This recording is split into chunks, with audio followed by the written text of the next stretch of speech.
Assalamualaikum warahmatullahi wabarakatuh. Waalaikumsalam warahmatullahi wabarakatuh. Selamat pagi. Sebelumnya perkenalkan kami dari kelompok 6 dengan judul materi perkembangan sosial dan lingkungan serta didik. Tanpa berlama-lama di sini, saya perkenalkan diri dulu. Nama saya Mia Ramadhani dan rekan saya Sitareva Lulani Syafri. Saya Dini Natalia. Baiklah, untuk materi pertama itu akan dijelaskan oleh Deni. Pada Deni, silakan. Yang pertama itu pengertian perkembangan sosial, yang mana perkembangan sosial merupakan pencapaian kematangan dalam hubungan sosial. Perkembangan sosial dapat pula diartikan sebagai proses belajar untuk menyesuaikan diri terhadap norma-norma kelompok, moral, dan tradisi, meluburkan diri menjadi satu kesatuan dan saling berkomunikasi dan kerjasama. Sedangkan hubungan sosial atau sosialisasi merupakan hubungan antar manusia yang saling membutuhkan. Hubungan sosial mulai dari tingkat sederhana dan terbatas yang didasari oleh kebutuhan yang sederhana. Semakin dewasa dan bertambah umur, kebutuhan manusia menjadi kompleks, dan dengan demikian tingkat hubungan sosial juga berkembang amat kompleks. Selanjutnya yaitu tahapan perkembangan sosial menurut Erikson. Yang pertama itu umur 0 sampai 1 tahun, yaitu mengembangkan kepercayaan pada ibu atau pengasuh utama. Yang kedua, umur 2 sampai 3 tahun, mulai belajar berjalan dan keterampilan fisik lainnya yang akan menjadi kemampuan untuk membuat keputusan. Pengalaman berhasil akan membuat anak menjadi mandiri. Jika gagal, anak akan malu. Selanjutnya umur 4 sampai 5 tahun. Belajar mengorganisasikan aktivitas untuk mencapai tujuan. Hasilnya bisa menjadi anak yang suka memaksa dan agresif atau sebaliknya merasa bersalah. Selanjutnya itu umur 6 sampai 12 tahun. Mampu menyerap semua budaya dasar dan norma, termasuk kemampuan akademik dan menggunakan berbagai peralatan. Selanjutnya yaitu faktor yang mempengaruhi perkembangan sosial. Yang pertama itu ada faktor individu. Faktor individu ini termasuk kematangan. Bersosialisasi memerlukan kematangan fisik dan psikis untuk mampu mempertimbangkan dalam proses sosial, memberikan dan menerima pendapat orang lain, memerlukan kematangan intelektual dan emosional. Di samping itu, kemampuan berbahasa itu pula menentukan. Yang kedua yaitu faktor lingkungan keluarga. Keluarga merupakan lingkungan pertama yang memberikan pengaruh terhadap berbagai aspek perkembangan anak, termasuk perkembangan sosialnya. Proses pendidikan yang bertujuan mengembangkan kepribadian anak lebih banyak ditentukan oleh keluarga. Pola pergaulan dan bagaimana norma dalam menentukan diri terhadap lingkungan yang lebih luas ditetapkan dan diarahkan oleh keluarga. Untuk mencapai kematangan sosial, anak harus belajar tentang cara-cara menyesuaikan diri dengan orang lain. Kemampuan ini diproses atau diperoleh anak melalui kesempatan atau pengalaman bergaul dengan orang-orang di lingkungannya, baik itu orang tua, saudara, teman sebaya, ataupun orang dewasa lainnya. Yang ketiga yaitu faktor dari luar rumah. Adalah wadah bagi anak untuk bersosialisasi di luar rumah. Anak akan bertemu dengan orang yang lebih banyak seperti teman sebaya, orang yang lebih kecil darinya, orang dewasa, sehingga sosialisasi sehingga sosialnya akan berjalan sesuai dengan perannya di lingkungan tersebut. Yang keempat yaitu faktor pengaruh pengalaman sosial anak. Jika seorang anak memiliki pengalaman sosial yang buruk, seperti tidak diperbolehkan main keluar rumah oleh orang tuanya, maka hal itu akan berpengaruh bagi proses sosialisasi kepada lingkungan sekitarnya.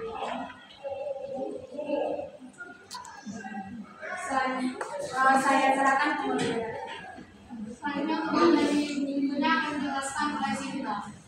Baik, di sini saya akan melanjutkan bagian pengertian emosional. Emosional ini dikatakan sebagai emosi. Emosi adalah suatu perasaan atau afeksi yang timbul ketika seseorang sedang berada dalam suatu keadaan atau suatu interaksi yang dianggap penting olehnya. Nah, emosi ini diwakilkan oleh perilaku yang menghasilkan suatu ekspresi atau rasa tidak nyaman dari seseorang tersebut dari suatu keadaan yang dialaminya.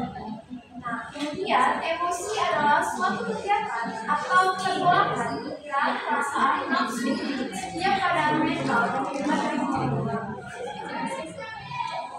Lalu kemudian ada beberapa teori yang dikatakan dalam perkembangan emosi ini.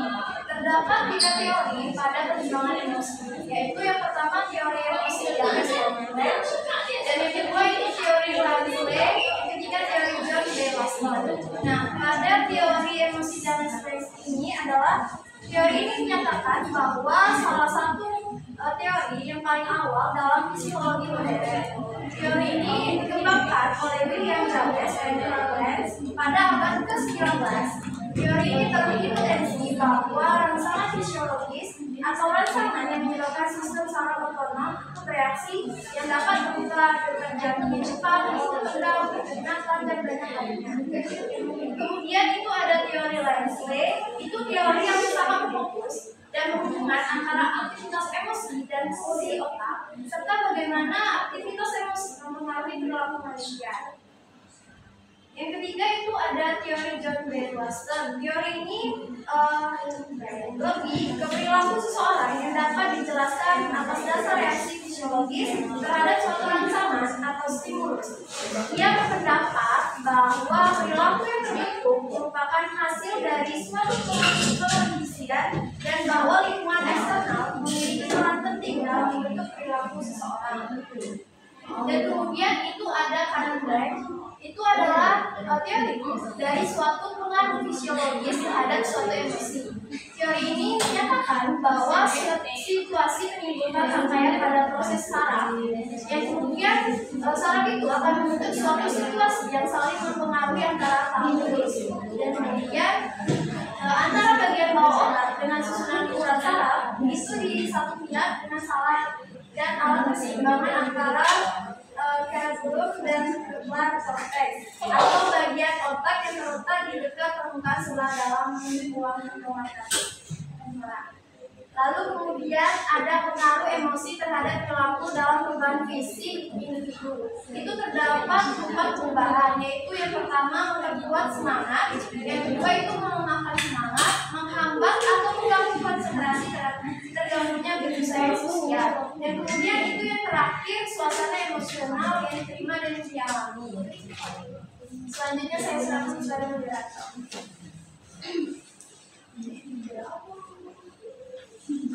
Baiklah, di sini saya akan menjelaskan mengenai faktor yang mempengaruhi perkembangan emosional anak. Yang pertama itu ada pengaruh keadaan individu itu sendiri, di mana seperti yang kita ketahui keadaan individu seperti usia, penambahan fisik, dan juga peran orang tua dalam pengembangan individu itu sangat penting, di mana hal yang mencakup tersebut sangat menonjol yang dapat mengalami gangguan ataupun cacat pada tubuh si anak. Selain itu, faktor dalam diri lainnya juga mempengaruhi emosi anak seperti peran guru dan juga peranan dalam belajar, di mana pengalaman belajar juga menentukan reaksi potensial mana yang akan mereka gunakan untuk menyatakan kemarahan. Selanjutnya itu yang kedua ada konflik-konflik dalam proses perkembangan. Dalam menjalani fase perkembangan, tiap anak itu melalui berbagai macam konflik perkembangannya, di mana jika ia mampu menjalani konflik-konflik yang dialami dalam kehidupannya, maka akan mempengaruhi perkembangan emosionalnya. Selain itu, faktor lain yang menyebabkan perubahan emosional dan perkembangan emosi anak itu dapat berupa kesadaran kognitif yang telah meningkat, dan juga imajinasi atau daya khayal yang lebih berkembang. Selanjutnya itu yang ketiga ada faktor lingkungan. Emosi pada anak itu akan positif sebaliknya. Faktor lingkungan ini itu dibagi menjadi 3, yaitu ada lingkungan keluarga, di mana lingkungan keluarga itu berperan dalam menanamkan dasar-dasar pengalaman emosional pada anak. Selanjutnya yang kedua itu lingkungan keluarga atau lingkungan tempat tinggal, di mana jika anak yang mendapatkan perilaku kasar dari kedua orang tuanya atau keluarganya itu akan mempengaruhi emosional anak itu sendiri. Terus yang ketiga itu lingkungan sekolah. Lingkungan sekolah itu berupa keharmonisan antara anak tersebut dengan teman sebayanya maupun dengan guru. Selanjutnya ada fungsi perkembangan peserta didik. Yang pertama itu membentuk komunikasi, di mana bentuk komunikasi kepada anak itu dapat menyatakan segala kebutuhan dan perasaan mereka kepada orang lain. Sebagai contoh itu jika anak merasakan sakit atau marah, itu biasanya mereka akan mengekspresikan emosionalnya dengan cara menangis dan juga dengan cara-cara yang lain. Terus yang kedua itu bentuk kepribadian dan penilaian terhadap dirinya, di mana emosional ini berperan dalam mempengaruhi kepribadian dan juga penyesuaian diri anak ke lingkungan sosialnya. Seperti tingkah laku emosi yang ditampilkan merupakan sumber penilaian tingkah laku sosial terhadap dirinya.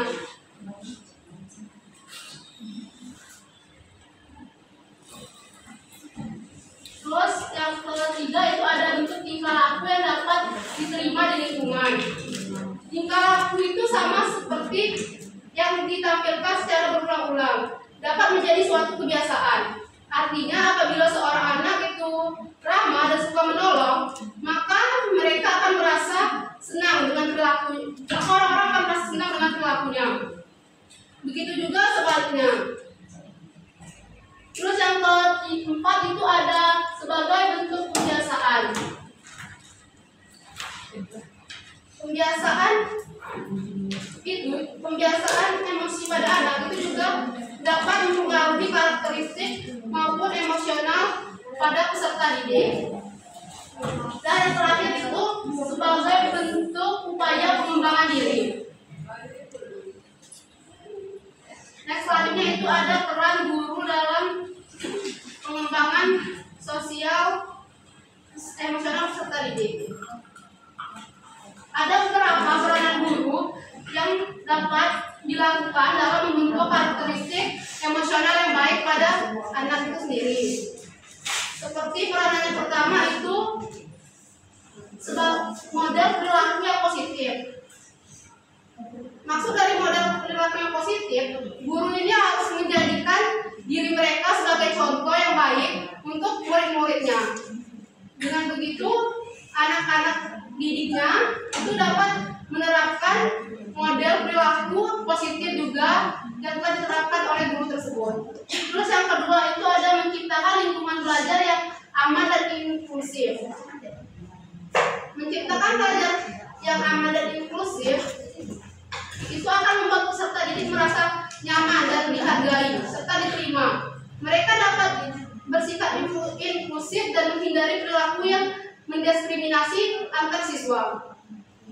Selanjutnya itu ada melibatkan peserta didik dalam aktivitas kolaborasi, di mana guru dapat merancang kegiatan dan proyek-proyek kolaborasi di antara kelas itu untuk mendorong peserta didik dalam melakukan hal-hal yang berinteraksi dengan siswa yang lain secara positif.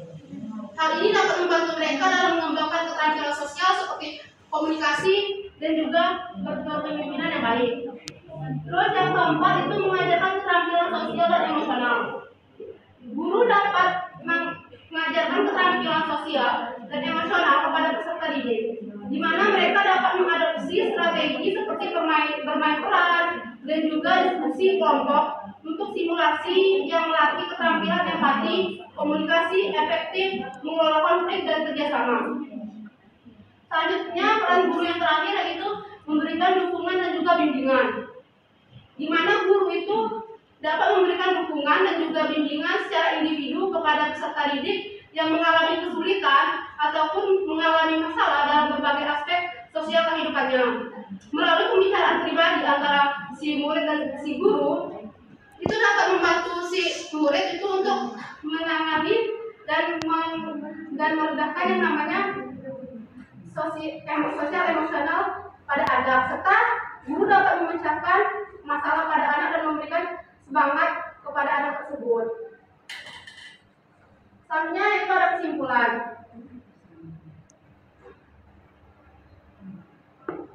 Kesimpulan dari PPT kami ini adalah perkembangan sosial emosional peserta didik merupakan bagian penting dari pendidikan yang holistik, di mana melalui perkembangan keterampilan sosial dan emosional, peserta didik dapat tumbuh menjadi individu yang seimbang, memiliki hubungan yang baik dengan orang lain, dan berhasil dalam berbagai aspek kehidupan.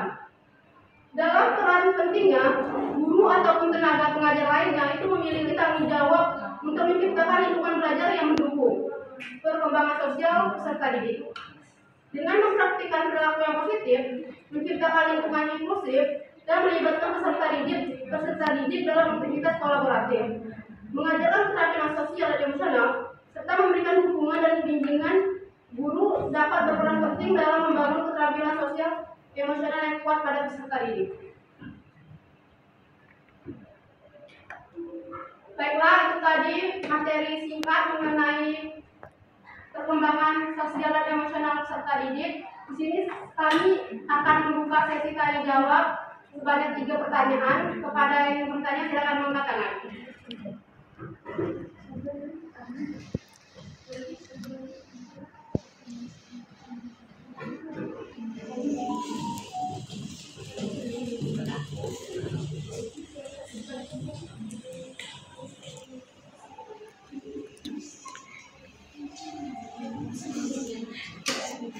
Baiklah, kepada Ani, Imroha, dan juga Nabil. Untuk yang pertama kepada Ani Dewita, silakan. Baik, terima kasih. Perkenalkan, saya Dewita, MPN 30 dari kelompok 4. Dari kelompok 4. Pertanyaannya, sekarang kan kita di sekolah-sekolah itu menjalankan kurikulum merdeka. Kita tahu kurikulum merdeka itu memfokuskan pada seorang siswa. Pertanyaan saya, apakah tekanan akademik menyebabkan masalah kesehatan mental dan emosional pada siswa? Jika iya, bagaimana cara kalian sebagai seorang pendidik atau calon pendidik menyikapi hal tersebut? Terima kasih. Baik, terima kasih kepada Ani. Selanjutnya kepada Imroha, dipersilakan. Perkenalkan, nama saya Imroha Husana dengan MPM 08. Pertanyaan saya, tadi kan sudah dijelaskan mengenai tentang emosional. Pertanyaannya yaitu bagaimana pandangan Anda atau pendapat Anda mengenai anak-anak yang istimewa atau anak yang berkebutuhan khusus, di mana mereka itu tidak selalu emosionalnya terkontrol, sehingga bagaimana untuk mencapai perkembangan emosional itu yang lebih stabil atau sempurna. Sebelumnya perkenalkan, nama saya Nabil dari 44. Di sini saya ingin bertanya bagaimana cara mengembangkan keterampilan sosial dan emosional peserta didik di dalam kelas menurut kalian sendiri. Terima kasih. Baiklah, terima kasih kepada rekan-rekan yang sudah bertanya. Di sini kami akan diskusikan sebentar untuk jawaban dari pertanyaan-pertanyaan yang telah diberikan. Untuk kelompok selanjutnya mungkin bisa Baiklah, terima kasih kepada rekan-rekan sekalian yang telah aktif bertanya kepada kelompok 6. Di sini kami selaku kelompok 6 itu akan menjawab pertanyaan dari rekan-rekan sekalian. Untuk pertanyaan yang pertama itu dari saudari Ani Dewita akan dijawab oleh Sinta Eva. Baik, di sini saya akan menjawab pertanyaan dari Ani Dewita. Itu pertanyaannya, apakah tekanan akademik menyebabkan masalah kesehatan mental dan emosional pada siswa? Jika iya, bagaimana cara kalian sebagai calon pendidik karena tekanan akademik dapat menyebabkan suatu masalah kesehatan mental dan emosional pada siswa. Yang dimana itu karena tekanan akademik dapat menyebabkan anak tersebut stres yang signifikan yang dapat mempengaruhi kesehatan mental dan emosional peserta didik. Nah, cara kalian sebagai calon pendidik menyikapi hal tersebut itu dengan cara yang pertama itu meningkatkan kemampuan mengelola kesehatan mental, kesehatan emosional pada siswa tersebut, di mana dapat mengelola kesehatan emosional itu dengan cara memberikan suatu bimbingan dan pelatihan yang spesifik pada siswa, serta memantau kemampuan siswa dalam mengelola kesehatan emosional. Yang kedua itu dengan cara meningkatkan kemampuan dalam mengelola suatu lingkungannya, yaitu dengan cara memberikan bimbingan atau pelatihan yang spesifik pada siswa agar siswa tersebut dapat berinteraksi pada lingkungan untuk mengelola lingkungan tersebut. Kemudian itu ada meningkatkan kemampuan mengelola kesehatan spiritual, yaitu dengan cara memberikan bimbingan juga serta memantau kemampuan siswa dalam mengelola kesehatan mental spiritual. Apakah pada Ani jelas? Baiklah, terima kasih kepada Sinta atas jawabannya. Selanjutnya di sini saya akan menjawab pertanyaan kedua dari saudari Imro'a. Pertanyaannya tadi, bagaimana cara menangani anak-anak yang berkebutuhan khusus, di mana seperti kita ketahui emosional mereka itu tidak selalu stabil dan tidak selalu terkontrol. Gimana caranya untuk mencapai perkembangan emosional yang lebih sempurna dan juga lebih terkontrol? Menangani anak yang berkebutuhan khusus itu membutuhkan pendekatan yang sensitif dan juga harus terencana dengan baik. Di mana ada beberapa strategi yang dapat membantu dalam menangani anak-anak yang berkebutuhan khusus. Seperti yang pertama itu memahami dulu kebutuhan individu mereka. Di mana dengan mempelajari kebutuhan khusus anak tersebut, baik secara medis maupun perilaku, itu dapat memberikan dukungan sesuai bagi anak tersebut. Cara yang kedua itu dapat membangun hubungan yang kuat, di mana kita dapat memberikan perhatian yang ekstra kepada anak tersebut dan bangunlah hubungan serta kepercayaan dan hubungan yang baik. Cara yang ketiga itu kita dapat mengajarkan keterampilan emosional, di mana dengan membantu anak memahami dan mengelola emosionalnya dengan menjalankan pelatihan dan keterampilan emosional seperti mengidentifikasi perasaan mereka dan juga teknik relaksi yang lainnya. Selanjutnya, cara yang keempat itu dapat menciptakan lingkungan yang mendukung, di mana kita dapat menciptakan lingkungan yang tenang dan juga terstruktur dengan rutinitas yang jelas untuk membantu anak agar merasa nyaman dan juga stabil. Selanjutnya, cara yang kelima itu dapat dilakukan dengan cara mendukung orang tua dan guru, di mana libatkanlah orang tua dan guru dalam setiap proses perkembangan emosional anak dengan memberikan informasi, dukungan dan sumber yang diperlukan. Cara yang terakhir itu dapat dengan berkonsultasi dengan profesional. Jika diperlukan, itu dapat kita lakukan tindakan-tindakan yang lebih profesional lagi, seperti membangun terapi dan juga menangani anak-anak berkebutuhan khusus tersebut. Setiap anak itu memiliki kebutuhan dan karakteristik mereka yang unik. Jadi penting untuk kita menyesuaikan pendekatan sesuai dengan kebutuhan mereka masing-masing. Terima kepada saudari Mbak. Selanjutnya untuk pertanyaan ketiga akan dijawab oleh saudari. Oke, di sini saya akan menjawab pertanyaan dari Nadia.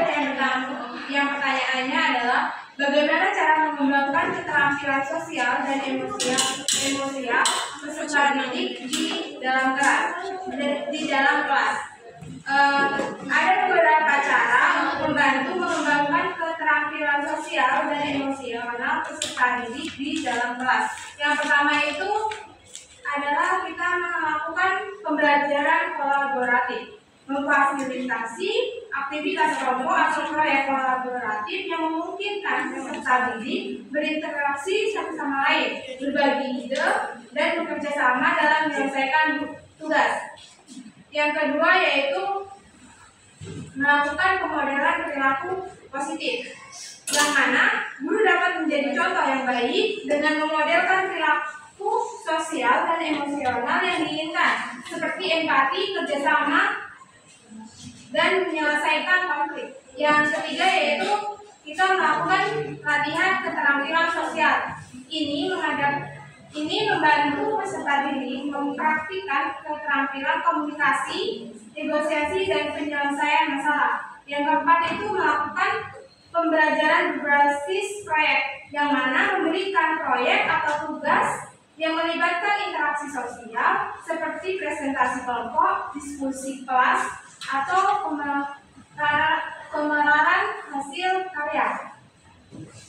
Yang kelima yaitu meningkatkan kesadaran diri, yang mana mendorong refleksi diri dan mengembangkan kesadaran emosional melalui kegiatan seperti jurnal pribadi, meditasi, atau diskusi tentang perasaan dan emosi. Yang keenam itu membangun komunikasi kelas yang positif, yang mana kita menciptakan lingkungan kelas yang mendukung, instruktif, dan ramah di mana setiap peserta didik merasa dihargai dan didukung. Yang ketujuh itu perlu adanya keterlibatan orang tua, yang mana melibatkan orang tua dapat dalam upaya mengembangkan keterampilan sosial dan emosional peserta didik dengan menyelenggarakan pertemuan orang tua dengan guru, menyediakan sumber daya, dan berkomunikasi secara teratur.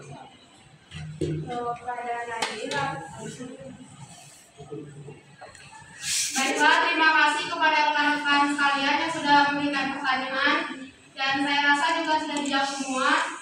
Dan terima kasih juga kepada rekan-rekan yang ada di kelas ini karena sudah mendengar dan menyimak materi secara baik. Saya harap dapat dipahami. Lebih dan kurangnya kami mohon maaf. Terima kasih atas